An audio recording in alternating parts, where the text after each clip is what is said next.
good to be here, because I just got back from Selma, Alabama. You ever been to Selma, Alabama? I got 2 words about Selma, Alabama. Don't go.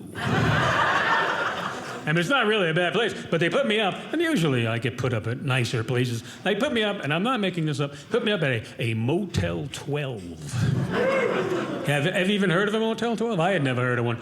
I stayed there like a week. I know how it got its name. It's twice as dumpy as a Motel 6. They do the math for you. Been traveling. I travel a lot. I got to go to Las Vegas the next month. The next month is June. And have you ever been to Las Vegas in June or the summer? Oh, it's ridiculous. It's too hot. I've been to Vegas a lot of times, but I've only been there 3 times during the summer. And I know you don't need me to hold up 3 fingers to know what 3 means. But it's a habit I have. I have the finger to the number thing. A lot of people have that. It's an annoying habit. You can't ask a person, they can't answer a question without the requisite number of fingers. Hey, how many kids you got? Oh, just the 2. But I have the same habit. But Vegas summer, I was there last July, and I am not making this up, ladies and gentlemen. If you've been there, you know I'm telling the truth. It was 118 degrees.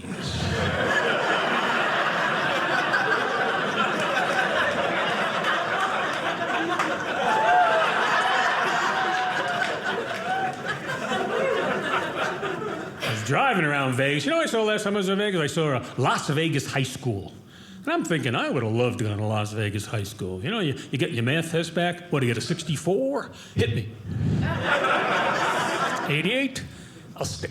I'm flying a lot now. I hate the flying. You know what I hate worse than getting through the airport? Everything, airlines now, they charge for everything. Everything is extra. Nothing is free. I made a reservation recently. I'm talking to a woman on the phone. I go, that sounds like a good price. I'll take it. And she goes, would you like a seat with that? I go, what, am I made of money? A seat, it's only a 24-hour flight. I can stand, thank you. They charge for luggage. That gets my goat. I don't even know what that means. I don't have a goat. I don't want a goat. Even if I had a goat, I wouldn't want to. It'd be very easy to get my goat, really. All you would have to do is say, hey, could I have your goat? And I would say, you got it. But charging for luggage just seems wrong on every level of the deal you're making. You know, I'm leaving where I live, going someplace I don't live. I like to bring a few things, but you can't get around it. You ever try to get on an airplane without luggage? All kind of bells and whistles go off on that one. They take you in the back. They treat you like you're leaving the country to join ISIS. They give you that search, what I call the full Monty. And then they have the attitude, why don't you have luggage? I'll tell you why I don't have any luggage. Because it's cheaper for me to buy new stuff when I get where I'm going than to pay you for the stuff I already own. Why don't you have a better baggage policy? Everything is extra. Peanuts. People in this room, do you remember a day when peanuts were free? They would walk down the aisle throwing peanuts at you. You can't even throw peanuts anymore because they'll sue the airlines. But they would, can I have 2 bags of peanuts? Go ahead, they're peanuts. Now, that little bag of peanuts, they're about this big, $7.50. I counted them. Comes out to 62 cents a nut. It's too much for me. Everything is extra. I bet you someday you're going to read a story about a plane making an emergency landing. And, you have to go out. They open the side doors. You got to go down that slide. They're going to charge you $5 entertainment fee. You'll see. There'll be some story where you try to get off the plane. That'll be $5. No, sir, we don't take cash. Only credit cards. You don't have a credit card? Well, you have to go back to your seat. Oh, you don't have a seat. They're also easing up on the restrictions that I find weird. And you know that you can bring a knife onto an airplane now? You can. Woo. There's somebody, I don't know why you think that's a good idea. Because you can bring up to a 3-inch blade onto an airplane. What could go wrong? Why do you need a 3-inch bladed knife on an airplane? Are you whittling? You ever get on a plane, some guy's going, I got to get this moose done. I promised my boy I'd whittle my moose. I wish I picked a less antlered animal. Even worse, they're talking about letting you talk on phones on your cell phone while in flight. Now that's the worst idea I've ever heard. That is just not going to be good because people are annoying on cell phones. There's always that, not everybody, but there's always at least one guy and when you're somewhere that talks too loud on the phone. And they're always bragging. That's why they're talking to you. They want to let you know how great they are. I told him I make more money in a month than he makes in a year. That guy is annoying enough on solid ground. 30,000 feet in the air, somebody's going to stab him in the eye with a 3-inch blade. And that somebody is me. I'm just saying. People say that all the time. I'm just saying. I'm just saying. It's an annoying thing. I'm just saying. Yeah, there's just the two of us. And I didn't say it.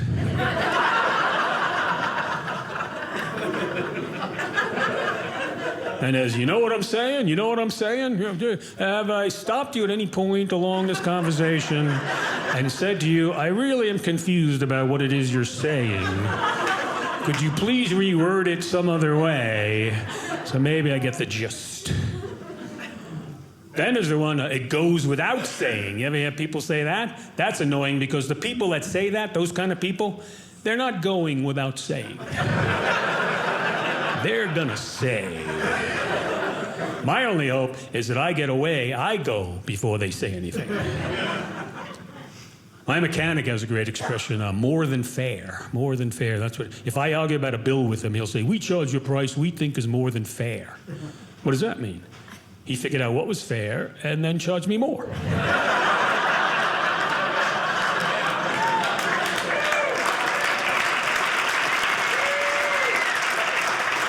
Yeah, we figured out $75 was fair. We charge you $150. We're being twice as fair.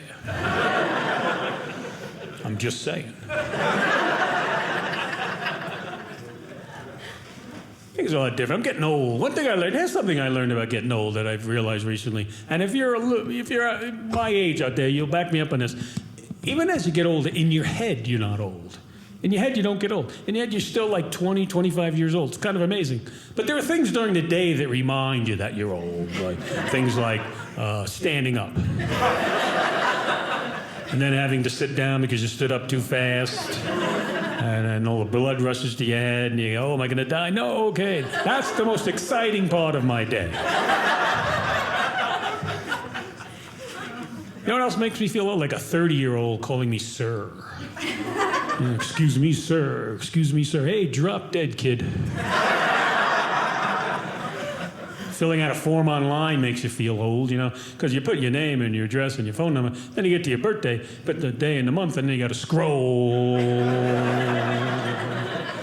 hour and a half later. I'm taking a nap in between. Also, mirrors are the worst. Mirrors are the virtual reminder that you're old. Because you're walking around in your head, you're 20 years old, all of a sudden you see yourself in the mirror, you go, oh, excuse me, sir.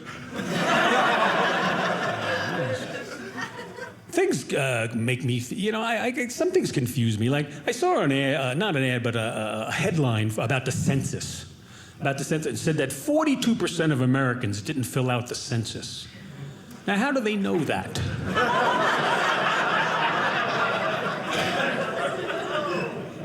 You know what else confuses me? And, but contractions with two words, they're shortened. How come the contractions for do not is don't? Cannot is can't, but will not is won't. Shouldn't it be willn't? I mean, it sounds weird when you say willn't, but if that's what it always was, it wouldn't sound weird. You'd be saying it every day. You're at a protest? Heck no, we willn't go. You're talking to your kids, they're acting, I willn't put up with this behavior. You're hosting a party, you want to get people to eat. Hey, willn't you try the hors d'oeuvres? I think I willn't. Why willn't you? I can't say. Can't or willn't?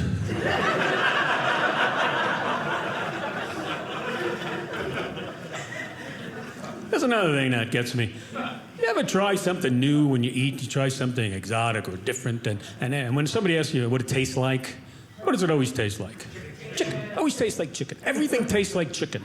Here's my question. How come eggs don't taste like chicken?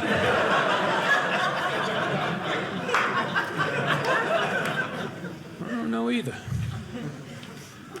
I read something interesting the other day. You know what praying mantises do after they mate? No, they don't kill each other. Then there'd be no mantises. But you're close. After they mate, praying mantises, the female bites the head off the male. This guy shows up for work on Monday. Everybody knows how his weekend went.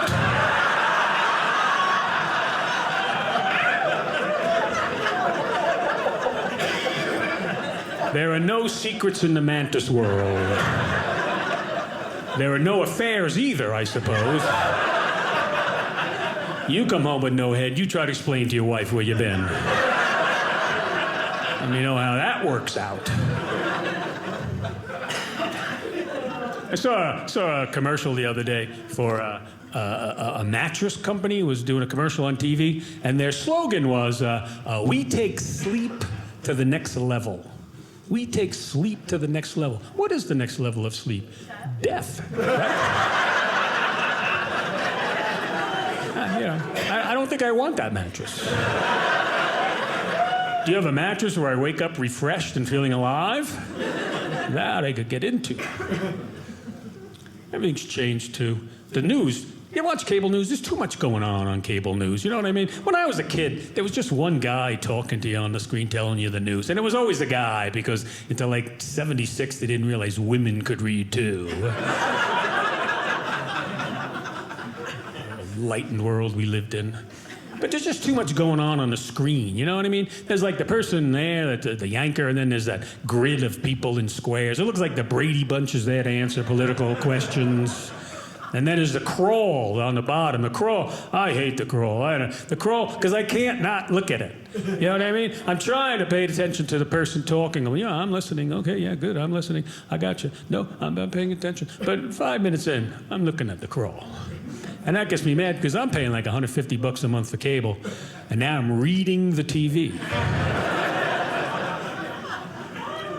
And I can't concentrate on what I'm reading because this guy keeps talking.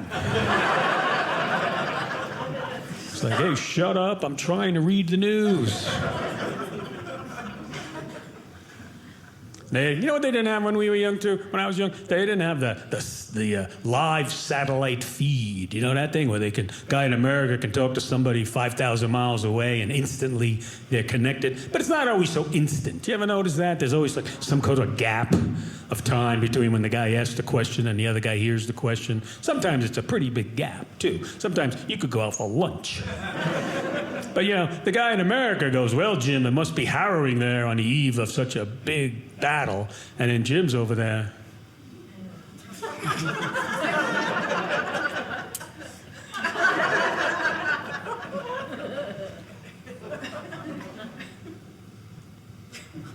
Yes, Bill. Was it worth it? You ever watch regular TV, you know, like network TV during prime time, and they go to a commercial, and before they go back to the show, like the late night news does some little blurb for what's coming up at 11. You know what I mean? It's always some horrible thing. They go, danger is lurking in your neighborhood. More at 11. And I'm like, more at 11? How about everything now? It's only 9 o'clock. That's 2 hours of lurking danger. And I don't know if you noticed, but I live in my neighborhood. What if Paul Revere did that? What if Paul Revere rode down the city of Boston going, somebody's coming, more at 11? I'll tell you what would happen. We'd be speaking with a British accent today.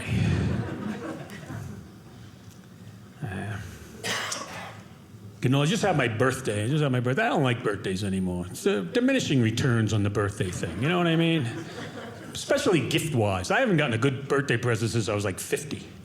I got a theory about that. My theory is that people think you have everything you need by the time you're 50, so they don't care what they get you after that. They'll walk into the store, the first thing they see, they go, let's get that and get that guy out of here. But honey, that's a ceramic monkey. Well, does he have one? He does now. You know what somebody gave me last year for my birthday? They gave me the button-fly jeans. You know, things that got the 5 buttons instead of 1 zipper. Yeah. I had to give up liquids because of these pants.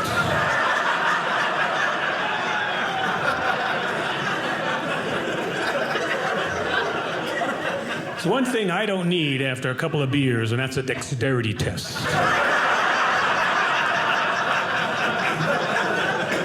Nobody can get in there. David Copperfield cannot get in those pants after a couple of shots. And I'm talking about David Copperfield, the magician, not the Dickens character. I think these jokes are much funnier if you know who I'm talking about. If you own a pair of button-fly jeans, here's a tip for you. Wear diapers. Seriously, that way you can be standing in a bar with somebody and go, you know, I'm peeing right now.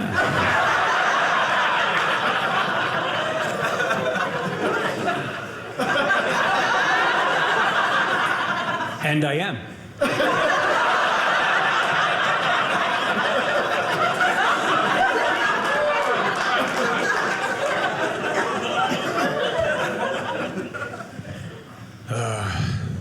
I bet, you know what I wish, one thing I regret, I don't speak another language. I wish I could speak another language. I took Spanish in high school, and after 1 year of Spanish, I only knew 1 complete sentence.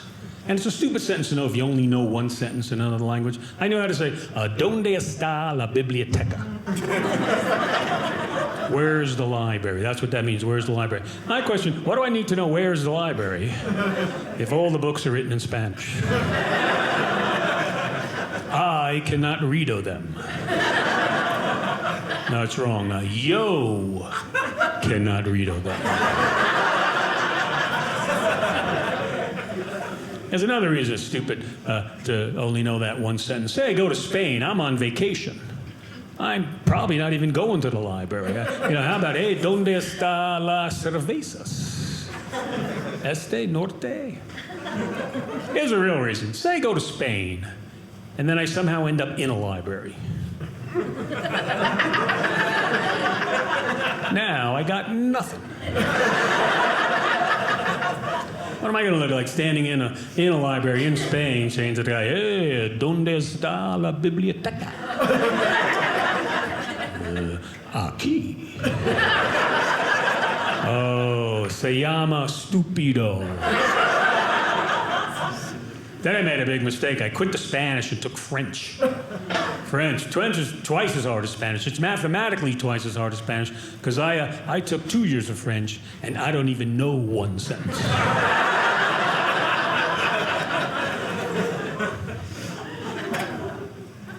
I failed algebra in the 9th grade. I had to go to summer school for algebra. That's how bad I am. And I went to summer school for algebra, which still I'm mad about at my age, because the last time I needed algebra, it was summer school. I mean, nobody does algebra for a living, you know what I mean? Who does? Anybody got to solve for X to get paid on Friday? No, unless you're on unemployment, because then they go, here, sign next to the X. Well, yeah, I never thought this algebra would come in handy. Can I come in tomorrow and sign for Y and Z? Remember, because they always gave you the Y and Z. Y and Z, X is unknown. X is unknown. Y and Z have value. X is unknown. I would work on these tests. I'd pour over an hour and a half. I'd hand it back in and go, look, babe, X is still unknown. That's what unknown means. Nobody knows. I looked around. Nobody in my area knew. Believe me, if they'd had it, I'd had it. I can tell you that. Remember they tried to make algebra look like it made sense with the 2 trains heading towards each other? 2 trains are on the same track, heading towards each other. They're traveling in opposite directions. They left the stations at different time and are traveling at different speeds. And you have to figure out what time those 2 trains are going to hit. Why don't you just teach us how to stop those 2 trains from hitting? Could 911 be the answer here, you think? Yeah, hello, police. Yeah, it's going to be a terrible, terrible accident. When? Oh, that is unknown. The only pertinent information I have is Y and Z. I can give you that. If you can get back to me with X, I'd appreciate it.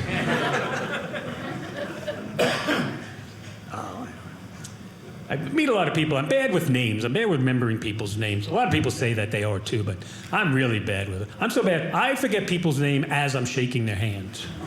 Like in my head, I'm shaking somebody's hand. I go, what was I doing when they told me their name? Was I trying to save the world, perhaps? And maybe I wasn't paying attention because that wouldn't explain. You ever forget somebody's name and it's your name?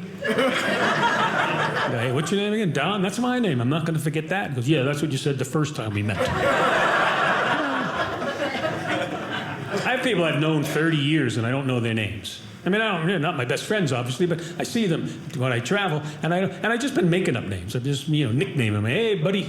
Hey, pal, what's happening? Big guy, where you been?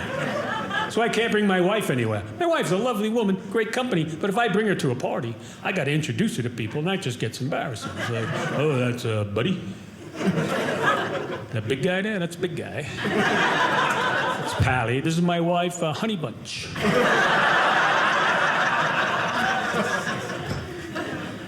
I am married. I married 35 years in March. I just was married 35 years.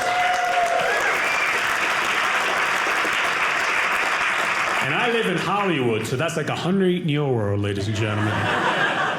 We did something very special for our anniversary because, we live in Hollywood. We want to show us commitment to each other and the community. So what we did, we renewed our prenup.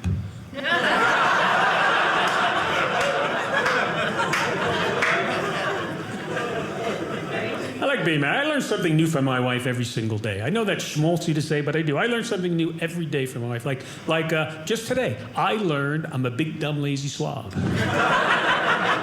Who knew? I was completely unaware. My wife told me the other day, she said, one thing that bothers her about me is my indifference. And I said, whatever. Saw a marriage counselor on TV. This guy was a genius of marriage counseling. This was the best advice I ever heard. He should win a Nobel Prize for marriage counseling, this guy. He said, to enhance your relationship with your wife, you should treat her as if it's her last day on earth. That's nice, isn't it? I like that. I spent the day making funeral arrangements.